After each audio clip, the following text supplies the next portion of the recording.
नमस्कार, मैं मोहम्मद आसिफ। नेशनल समाचार में आप सबका स्वागत है। सबसे पहले 72वें गणतंत्र दिवस की ढेर सारी शुभकामनाएं। आज हम लोग 72वें गणतंत्र दिवस मना रहे हैं, सेलिब्रेट कर रहे हैं, लेकिन आज हमारा और आपका जिम्मेदारी है, फर्ज है कि आज के दिन यानी रिपब्लिक डे के दिन क्या कुछ हुआ था और क्या क्या ऐसा है जो सबसे पहली बार मनाया गया था, क्या तकलीफ़ें हुई थी, कितने लोगों का जो है वो लहू बहा था। इन तमाम चीज़ों के बारे में जानना हमारे और आपकी जिम्मेदारी है और वही चीज़ आज मैं इस वीडियो के माध्यम से करने वाला हूं। आपको ये बताने वाला हूं कि एक्चुअल में, असल में, हकीकत में जो परेड की जो शुरुआत हुई थी वो कहां से हुई थी, क्योंकि एक्चुअल में जो आप जान रहे हैं वो हकीकत नहीं है। तो ये तमाम चीज़ें मैं आज आपको बताने वाला हूं कि इस जो पूरी स्टोरी है रिपब्लिक डे का, जो पूरा इतिहास है, पुराना और नया, इन तमाम चीज़ों को मर्ज कर जो है आज मैं आपको इस वीडियो के माध्यम से दिखाने वाला हूँ। अगर आज टीवी के किसी केवीसी नुमा कार्यक्रम में यह सवाल पूछा जाए कि देश की राजधानी में पहली गणतंत्र दिवस परेड कहाँ से शुरू हुई थी या कहाँ हुई थी, तो सबसे पहले घंटी दबाने वालों का उत्तर राजपथ ही होगा और दर्शकों का भी यही मानना होगा कि कितना आसान ये सवाल है। पर हकीकत इससे बिल्कुल भी जुदा है और अलग है। यही चीज़ आज मैं आपको इस वीडियो के माध्यम से बताने वाला हूँ। दिल्ली में 26 जनवरी 1950 को पहली गणतंत्र दिवस परेड राजपथ पर न होकर इरविन स्टेडियम, आज का नेशनल स्टेडियम में हुई थी। तब के इरविन स्टेडियम के चारों तरफ चेहरा दीवारी न होने के कारण उसके पीछे पुराना किला साफ नज़र आता था। आपको बता दें, साल 1950 से 1954 के बीच दिल्ली में गणतंत्र दिवस का समारोह कभी Irwin stadium, Kingsway camp, Lal Qila तो कभी रामलीला मैदान में आयोजित हुआ। आज हमारे देश में ट्रैक्टर परेड और जो है गणतंत्र दिवस के परेड को लेकर जो है सवाल खड़े किए जा रहे हैं। लोग कह रहे हैं कि गणतंत्र दिवस के दिन यानी 26 जनवरी के दिन ट्रैक्टर परेड निकाला जाएगा, लेकिन आपको बता दें कि राजपथ पर 1955 में जो है पहली बार जो है परेड की शुरुआत हुई थी। लेकिन उसके बाद क्या कुछ हुआ था, उस दौरान क्या तकलीफ़ें आई थी, क्या सब ऐसा था जो हमारे और आपके लिए जानना बेहद ज़रूरी है, क्योंकि इतिहास अगर आपको मालूम रहेगा तो इंडिया कैसा था, हिंदुस्तान कैसा था, ये तमाम चीज़ें आपको पता रहेगा। तो आइए जानते हैं कि जब 1955 में परेड की शुरुआत हुई थी तो क्या कुछ हुआ था। राजपथ पर साल 1955 में पहली बार गणतंत्र दिवस परेड शुरू हुई। यह सिलसिला आज तक बना हुआ है। अब 8 किलोमीटर की दूरी तय करने वाली यह परेड रायसीना हिल से शुरू होकर राजपथ इंडिया गेट से गुजरती हुई लाल किला पर ख़त्म होती है। आज़ादी के आंदोलन से लेकर देश में संविधान लागू होने तक 26 जनवरी की तारीख का अपना महत्व रहा है। इसी दिन जवाहरलाल नेहरू की अध्यक्षता में कांग्रेस के लाहौर अधिवेशन में एक महत्वपूर्ण प्रस्ताव पारित हुआ था, जिसमें कहा गया था कि अगर ब्रिटिश सरकार ने 26 जनवरी 1930 तक भारत को उपनिवेश का दर्जा, डोमिनियन स्टेटस नहीं दिया तो भारत को पूर्ण स्वतंत्र घोषित कर दिया जाएगा। आपको बता दें, ब्रिटिश सरकार के इस ओर ध्यान न देने की सूरत में कांग्रेस ने 31 दिसंबर 1929 की आधी रात को भारत की पूर्ण स्वतंत्रता के निश्चय की घोषणा करते हुए सक्रिय आंदोलन शुरू किया। कांग्रेस के लाहौर अधिवेशन में पहली बार तिरंगा फहराया गया। इतना ही नहीं, हर साल 26 जनवरी के दिन पूर्ण स्वराज दिवस मनाने का भी निर्णय लिया गया। इसी तरह आज़ादी मिलने से पहले ही 26 जनवरी अनौपचारिक रूप से देश का स्वतंत्रता दिवस बन गया था। यही कारण था कि कांग्रेस उस दिन से 1947 में आज़ादी मिलने तक 26 जनवरी को स्वतंत्रता दिवस के रूप में मना रही है। साल 1950 में लोकतंत्र को घोषित किया गया, जिस लोकतंत्र में हमारा और आपका अधिकार है कि आप मौजूदा सरकार या किसी भी सरकार से जो है आप सवाल पूछ सकते हैं। जिस उम्मीदों से, जिन शौक से, जिन ड्रीम से, सपनों के उम्मीदों से आपने जिनको भी अपना नेता माना, सत्ता के उस जगह पे बैठाया जिस पे उसका अधिकार है, लेकिन उसके बाद अगर वो आपकी बातों को नहीं मानता है तो आपका लोकतंत्र में हक है कि आप उनसे सवाल पूछ सकते हैं। और यही चीज़ आज आपको हम बताने वाले हैं इस गणतंत्र दिवस के मौके पर कि आखिर लोकतंत्र भारत का इतना मजबूत कैसे हो गया, इसे घोषित कब किया गया, इसे बनाया कैसे गया, ये आज मैं आपको बताने वाला हूँ। साल 1950 में देश के पहले भारतीय गवर्नर जनरल चक्रवर्ती राजगोपालाचारी ने 26 जनवरी बृहस्पतिवार के दिन सुबह 10:18 पर भारत को एक संप्रभु लोकतांत्रिक गणराज्य घोषित किया। फिर इसके 6 मिनट के बाद डॉक्टर राजेंद्र प्रसाद को भारतीय गणतंत्र के पहले राष्ट्रपति के रूप में शपथ दिलाई गई। तब के गवर्नमेंट हाउस और आज के राष्ट्रपति भवन के दरबार हाल में शपथ लेने के बाद राजेंद्र बाबू को 10:30 बजे तोपों की सलामी दी गई। तोपों की सलामी की यह परंपरा 70 के दशक से कायम रही है और आज भी यह परंपरा बदस्तूर कायम है। राष्ट्रपति का कारवां दोपहर बाद 2:30 बजे गवर्नमेंट हाउस से इरविन स्टेडियम की तरफ रवाना हुआ। यह कारवां कनॉट प्लेस और उसके करीबी इलाकों का चक्कर लगाते हुए करीब 3:45 बजे सलामी मंच पर हुआ।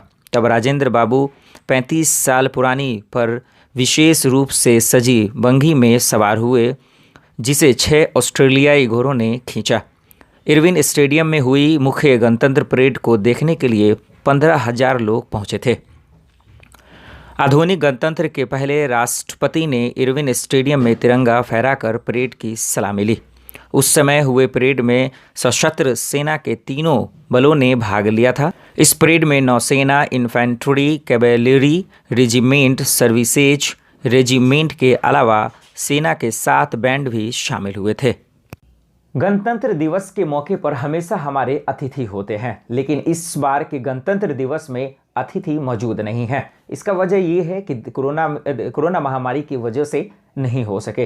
लेकिन ये भी सवाल है कि आज से पहले भी कई बार ऐसा हुआ है कि गणतंत्र के मौके पर हमारे अतिथि नहीं रहे हैं। लेकिन क्या आपको पता है कि देश में जब सबसे पहली बार प्रथम बार गणतंत्र दिवस मनाया जा रहा था, जब परेड की शुरुआत हो रही थी, तो उस टाइम पे जो है पहले अतिथि कौन थे? इंडोनेशिया के थे, लेकिन उनका नाम क्या था? उन्होंने क्या कहा था भारत के बारे में? उसके इतिहास पर एक नज़र डालते हैं। पहले गणतंत्र दिवस के मुख्य अतिथि इंडोनेशिया के राष्ट्रपति सुकर्नो थे। इतना ही नहीं, इस दिन पहली बार राष्ट्रीय अवकाश घोषित हुआ। देशवासियों की अधिक भागीदारी के लिए आगे चलकर साल 1951 से गणतंत्र दिवस समारोह किंग्सवे आज का राजपथ पर होने लगा। सैनिक समाचार पत्रिका के अनुसार, पुराने अंकों के अनुसार 1951 के गणतंत्र दिवस समारोह में 4 वीरों को पहली बार उनके अदम्य साहस के लिए सर्वोच्च अलंकरण परमवीर चक्र दिए गए थे। उस साल से समारोह सुबह होना शुरू हुआ और उस साल परेड गोल डाकखाना पर ख़त्म हुई। आपको बता दें, साल 1952 से बीटिंग रिट्रीट का कार्यक्रम शुरू हुआ। इसका एक समारोह रीगल सिनेमा के सामने मैदान में और दूसरा लाल किले में हुआ था। सेना बैंड ने पहली बार महात्मा गांधी के मनपसंद गीत अबाइड विद मी की धुन बजाई और तभी से हर साल यह धुन बजती है। आपको बता दें, साल 1953 में पहली बार गणतंत्र दिवस परेड में लोग नृत्य और आतिशबाजी को शामिल किया गया। तब इस अवसर पर रामलीला मैदान में आतिशबाजी भी शुरू हुई। उसी साल त्रिपुरा, असम और नेफा, अब अरुणाचल प्रदेश के आदिवासी समाज के नागरिकों ने गणतंत्र दिवस समारोह में भाग लिया। साल 1955 में कुछ ऐसे कर्तव्य दिखाए गए थे, कुछ ऐसे परफॉर्मेंस थे जो पहली बार किया गया था। अब वही परंपरा आज तक जारी है। ये इतिहास आपके लिए जो है जानना बेहद ज़रूरी है, क्योंकि वो आज भी जारी है। क्योंकि दिल्ली में गणतंत्र दिवस के मौके पर कई ऐसे स्टंट किए जाते हैं जो हम सब के दिल को छू लेते हैं और वही यादें हमें हमारे ज़िंदगी में बस जाते हैं। तो आइए इस बारे में जानते हैं कि कौन कौन से ऐसे कलाएं थी जो है की गई थी पहली बार 1955 में, और उसके बाद से आज तक वो परंपराएं जो हैं जारी हैं।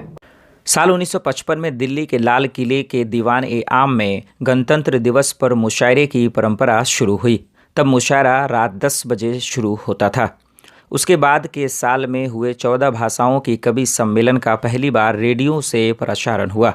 साल 1956 में पहली बार 5 सजे धजे हाथी गणतंत्र दिवस परेड में सम्मिलित हुए। विमानों के शेर से हाथियों के बिगड़ने की आशंका को ध्यान में रखते हुए सेना की टुकड़ियों के गुजरने और लोक नर्तकों की टोली आने के बीच के समय में हाथियों को लाया गया। तब हाथियों पर शहनाई बाधक बैठे थे। साल 1958 से राजधानी की सरकारी इमारतों पर बिजली से रोशनी करने की शुरुआत हुई। साल 1959 में पहली बार गणतंत्र दिवस समारोह में दर्शकों पर वायुसेना के हेलीकॉप्टरों से फूल बरसाए गए। साल 1960 में परेड में पहली बार बहादुर बच्चों को हाथी के होदे पर बैठाकर लाया गया, जबकि बहादुर बच्चों को सम्मानित करने की शुरुआत हो चुकी थी। उस साल राजधानी में लगभग 20 लाख लोगों ने गणतंत्र दिवस समारोह देखा, जिसमें से 5 लाख लोग राजपथ पर ही जमा हुए थे। आपको बता दें, गणतंत्र दिवस परेड और बीटिंग रिट्रीट समारोह देखने के लिए टिकटों की बिक्री साल 1962 में शुरू हुई। उस साल तक गणतंत्र दिवस परेड की लंबाई 6 मील हो गई थी, यानी जब परेड की पहली टुकड़ी लाल किला पहुंच गई तब आखिरी टुकड़ी इंडिया गेट पर ही थी। उसी साल भारत पर चीनी हमले से अगले साल परेड का आकार छोटा कर दिया गया। साल 1973 में प्रधानमंत्री इंदिरा गांधी के कार्यकाल में पहली बार इंडिया गेट पर स्थित अमर जवान ज्योति पर सैनिकों को श्रद्धांजलि अर्पित की गई। तब से यह परंपरा आज तक जारी है। आज का दिन बेहद खास है क्योंकि गणतंत्र दिवस है। ये पर्व महापर्व है। उन तमाम पर्व से जो है बेहद खास इसलिए है क्योंकि ये हिंदुस्तान का पर्व है। ये किसी जाति से रिलेटेड नहीं करता, इसलिए हम सबकी जिम्मेदारी है कि इस खूबसूरत पर्व को बनाए रखें, इसकी शान को बनाए रखें, इसके शौक़ को बनाए रखें और हमेशा इसकी यादों में इस तरह से घुल जाएं जिस तरह से हमारे जवानों ने जो है इस दिन को दिखाने के लिए अपने लहू को बहाया था। ये तमाम स्टोरी जो मैंने आपको दिखाया, जो रिपब्लिक डे से रिलेटेड था, जो इतिहास था, जो सवाल थे, अगर इसमें कोई गलतियां हो तो आप हमें कमेंट कर जरूर बताएं। फिलहाल के लिए इतना ही, मुझे दीजिए इजाजत और आप देखते रहें नेशनल समाचार। नमस्कार। अगर आपको हमारा वीडियो पसंद आया हो तो इसे लाइक करें, हमारे चैनल को सब्सक्राइब करें और हाँ, बेल आइकन दबाना ना भूलें ताकि आप तक हमारे वीडियो की नोटिफिकेशन पहुंचती रहे। आप अपना सुझाव हमें कमेंट बॉक्स में दे सकते हैं। हमारे साथ जुड़ने के लिए शुक्रिया।